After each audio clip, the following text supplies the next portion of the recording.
What's up YouTube, Webberz05 here, coming at you today with Q&A number 22.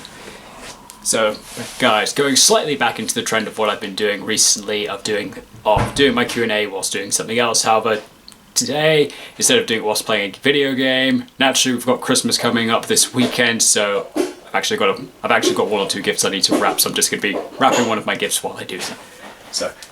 So, as per usual, questions today from my friend Darkmagician84. Thank you very much, and also one comment based on the previous video, which I'll just quickly go over.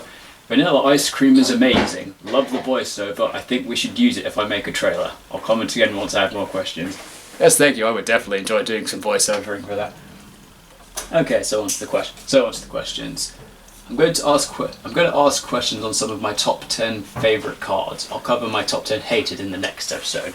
Question 1. Thoughts on Mirror Force? Naturally, Mirror Force has always been one of those love-hate cards with a lot of people. People love using it, but they hate having it used on them. I particularly do despise having it used against me. But frankly, in current format, Mirror Force has just been power crept to the point that it's not really optimal anymore. But naturally, it's always my biggest fear if I'm playing a goat match, because I get hit with a Mirror Force and I'm playing goat. That pretty much just ends everything for me. Unless I've got called by the haunted face down in a Jinzo in my grave. But other than that, yeah, Mirror Force can just completely ruin a man's day. Overall, I do rate it as a nice nostalgic card. And I like how over the past few years, Konami's been doing new versions of it, like Storming Mirror Force, Bouncing to the Hand, Quaking Mirror Force, setting them all face down, Drowning Mirror Force, shuffling them into deck but only on a direct attack. It's all quite in. So that's all been pretty interesting with what they've been doing for that.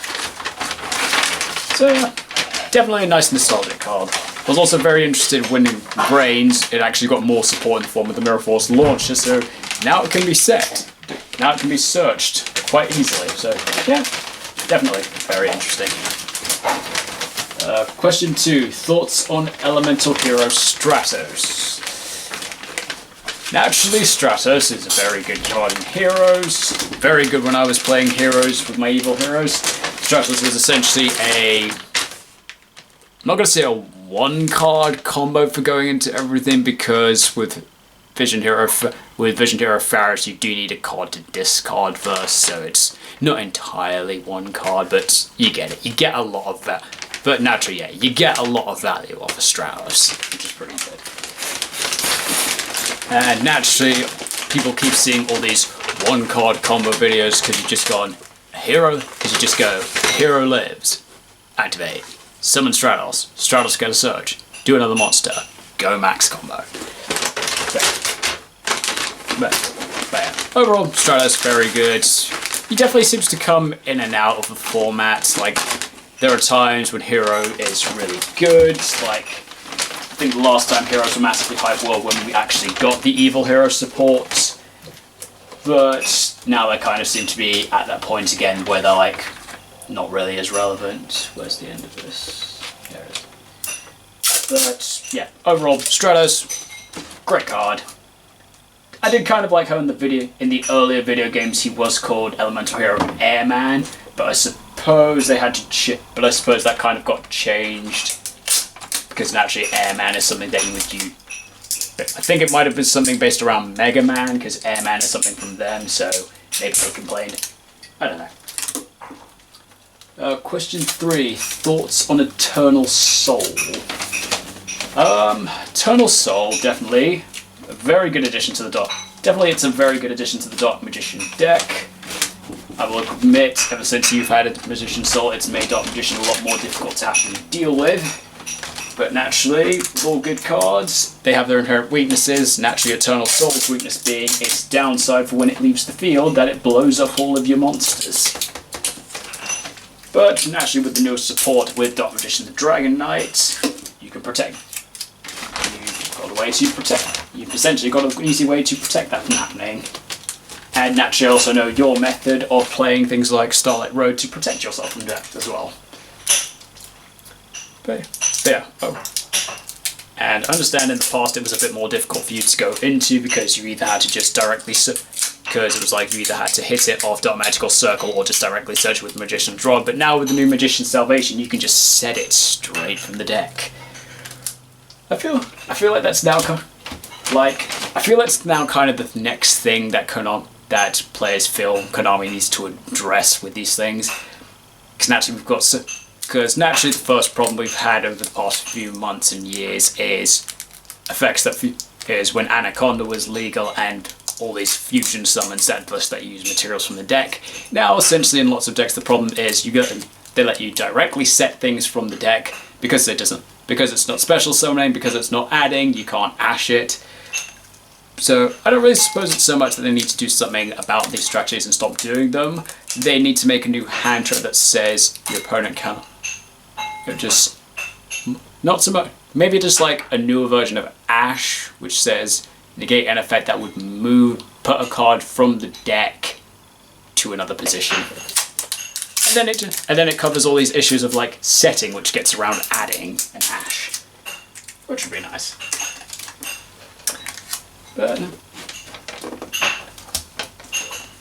But personally, with Eternal Soul, I kind of like my solution that I had for it, which was just use Trap Eater, because it's an inherent special summon that removes a face-up trap on your opponent's field. Because all I just do is, that's a nice Eternal Soul. Send to grave, special summon Trap Eater, effect of your Eternal Soul, nuke your own field. Yeah, that's just an inherently nice +1 to get rid of Eternal Soul. Don't remember if I ever did that to you at any point, but I certainly thought about doing it multiple times.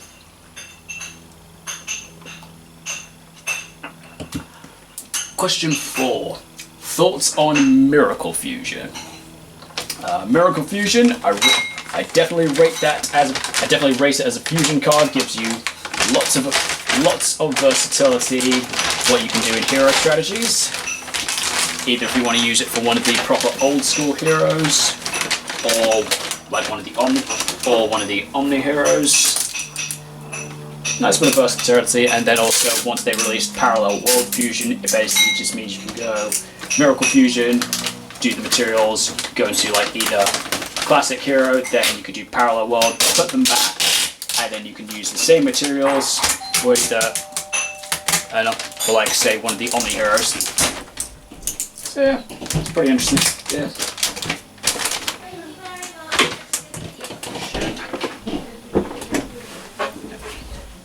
Please tell me this is not just sealed itself and I have to find it again. Okay, there it is.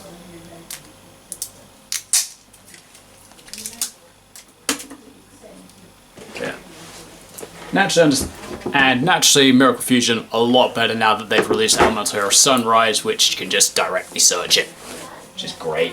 Because naturally you just go Polymerization, fuse 2 different attribute heroes into Sunrise, rotate for the Miracle Fusion, then you could just Miracle Fusion, you could also then just use the same 2 heroes to go into something else.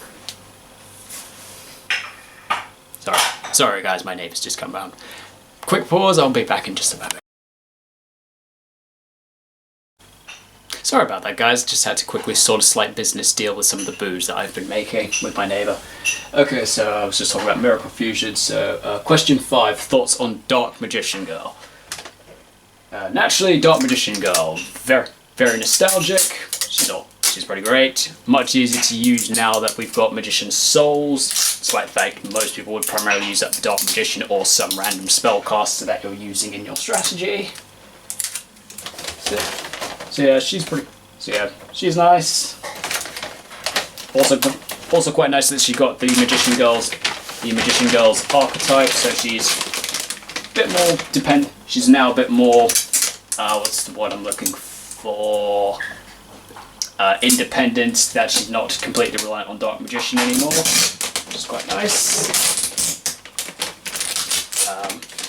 I think my only issue with Dark Magician Girl is I don't own an original one, but that card is so expensive in its original print. But I'm somewhat happy with the versions that I have.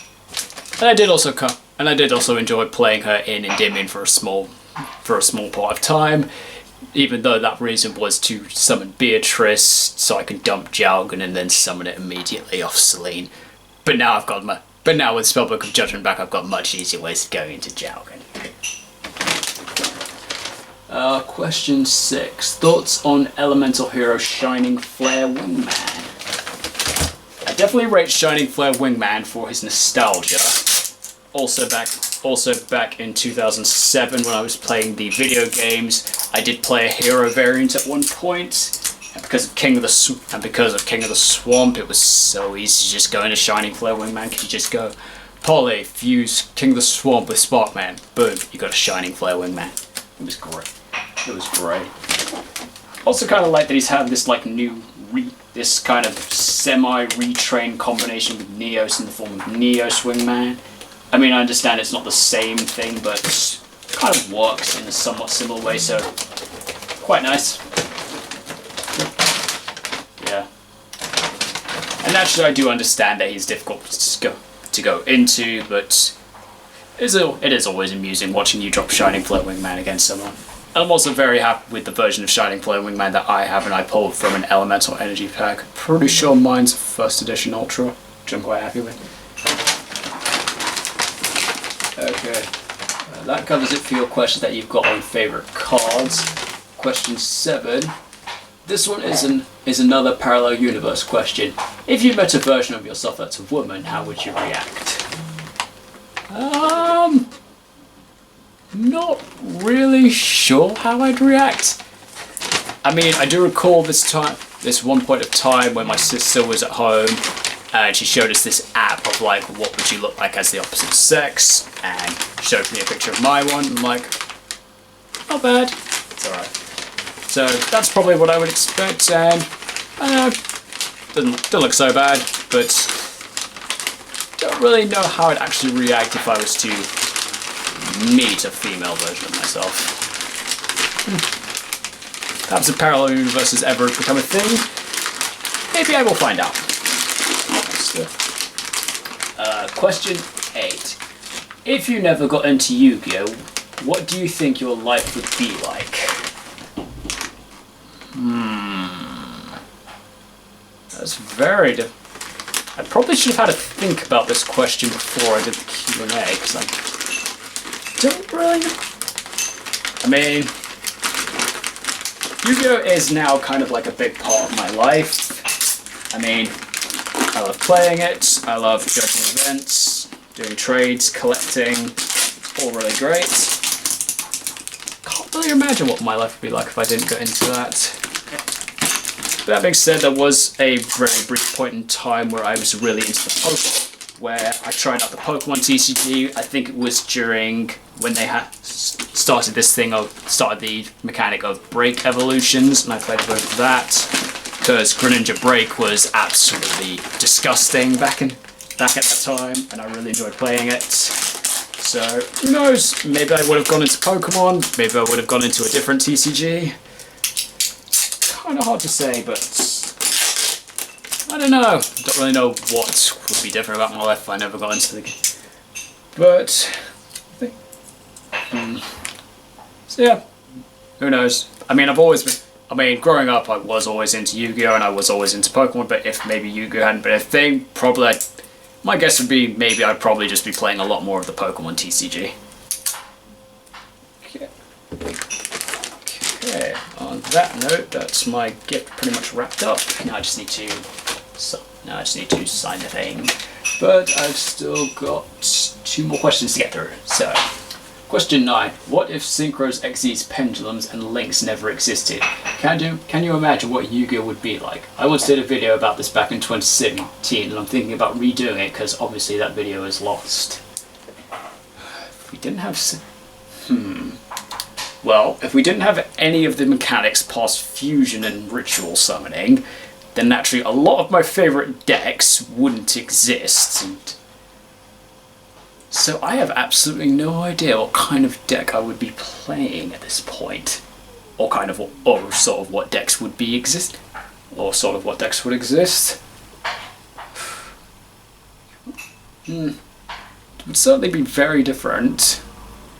That being said, Rush Dueling's now a thing. Rush Dueling's a thing in the OCG that's now basically incorporated fusion summoning, so maybe if TCG hadn't added in all these, maybe if Yu-Gi-Oh hadn't added in all these extra mechanics, maybe something like Rush Duel could be would be a major thing right now. So who knows?